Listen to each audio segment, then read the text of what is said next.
देश के गृह मंत्री अमित शाह को शारीरिक कष्ट से कब मिलेगी मुक्ति? कब स्वस्थ होकर काम पर लौटेंगे शाह? शाह को किन दिक्कतों का करना पड़ेगा सामना, बता रहे हैं ज्योतिषाचार्य मयंक शर्मा जी, वो भी सिर्फ धर्म ज्ञान पर। नमस्कार, धर्म ज्ञान में एक बार फिर आप सभी का स्वागत है और मैं हूं आपके साथ कविता राणा। मेरे साथ मौजूद है हमेशा की तरह कुंडली विशेषज्ञ, राजनीतिक मुद्दों पर भविष्यवाणी करने वाले आचार्य मयंक शर्मा जी। धन्यवाद कविता। धर्म ज्ञान के सभी दर्शकों को मेरी ओर से बहुत बहुत नमस्कार।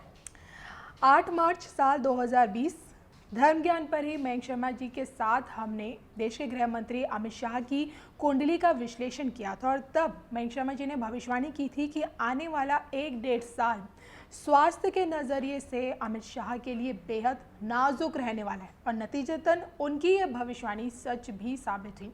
पहले अमित शाह जी को कोरोना वायरस हुआ, कोरोना पॉजिटिव पाए गए, फिर उसके बाद उन्हें सांस लेने में तकलीफ हुई, जिसके चलते वो 2-3 बार वो एम्स अस्पताल में भर्ती भी हुए। हालांकि अभी भी स्वास्थ्य संबंधित परेशानियों से वो जूझ रहे हैं, लेकिन इसके पीछे क्या ग्रह नक्षत्र हैं कि बार बार उन्हें हॉस्पिटल जाना पड़ रहा है?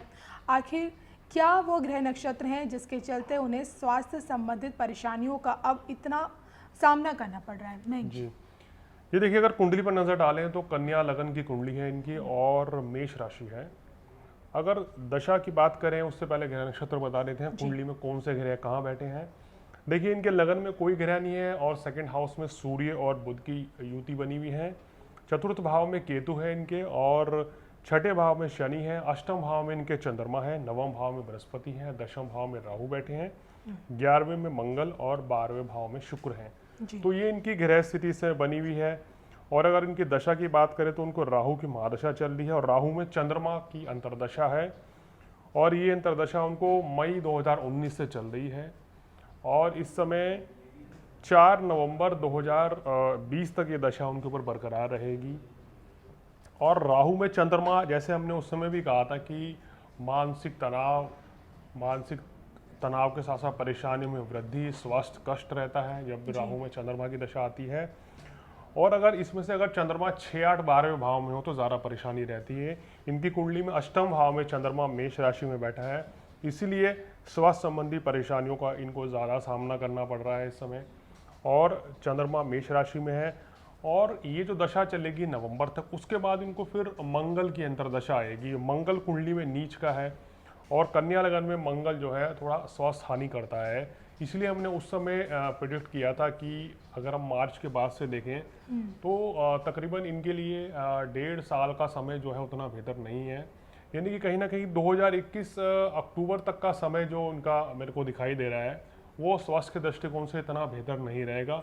आए दिन कोई ना कोई समस्या बनी रह सकती है, जैसे उनको अनफॉर्चुनेटली कोरोना हो गया या कोई सांस लेने में तकलीफ के चलते अभी भर्ती हुए हैं, तो कोई ना कोई समस्या लगी रहेगी, कोई ना कोई दिक्कत बनी रह सकती है। हाई बीपी की समस्या, उच्च रक्तचाप या इस तरह की समस्या भी मंगल की वजह से आने वाले समय में बनी रह सकती है। तो ये जो 1-1.25 साल का समय अभी बचा हुआ है, ये इनके स्वास्थ्य के दृष्टिकोण से उतना बेहतर नहीं है। इनको अपने स्वास्थ्य का पूरा ख्याल रखना चाहिए और पूरा मेडिकल ट्रीटमेंट लेना चाहिए, क्योंकि ग्रह स्थिति बता रही है कोई ना कोई परेशानी, शारीरिक कष्ट की वजह से ये परेशान रहेंगे और मानसिक तनाव भी इस समय ज़्यादा रह सकता है। परेशानियां थोड़ी सी बढ़ सकती हैं कुंडली में स्वास्थ्य को लेकर।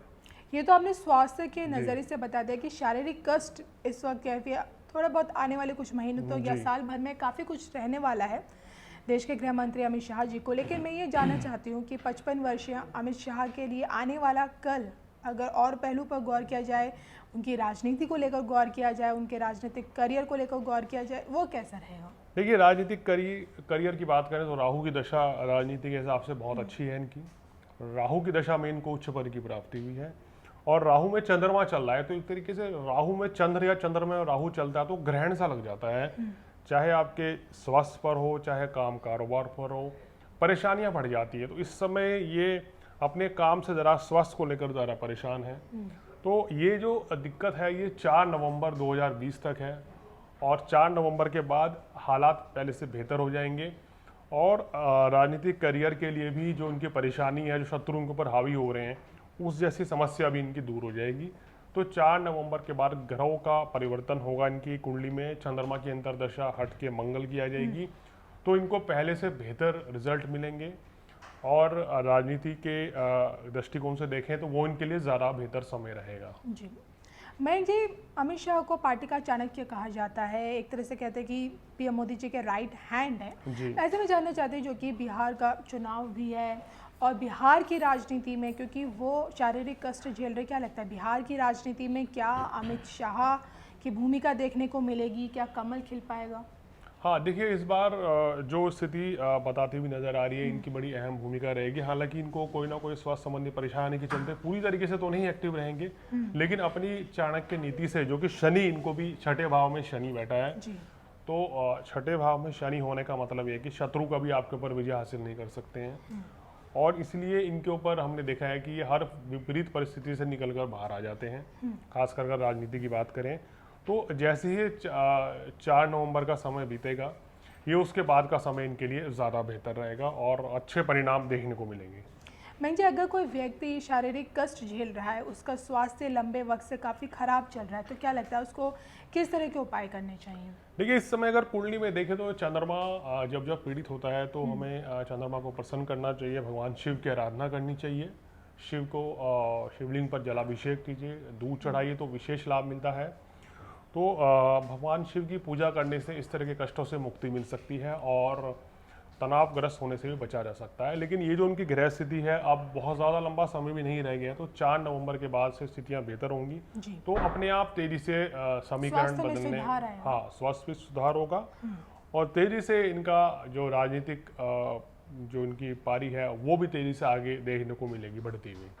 चलिए, इसी के साथ मुझे और मयंक शर्मा जी को दीजिए इजाज़त। नमस्कार। पूरे देश के लिए गहरे दुख और सदमे की बात है कि आज भारत रत्न प्रणब मुखर्जी हम सब के बीच में नहीं रहे। आज उनका नश्वर देह भी हम लोगों के बीच से चला जाएगा।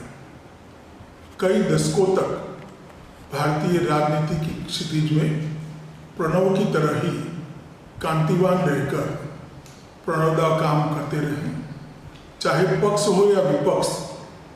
एज अ पार्लियामेंटेरियन उनके भाषणों ने हमेशा देश को एक अच्छी बहस दी, एक नई दिशा दी, एक नया निर्धार भी दिया। विपक्ष में हो या पक्ष में, नीतियों के निर्धारण की कटु आलोचना करनी हो या स्वयं नीति निर्धारण करना हो, हर बात में प्रणवदा का कौशल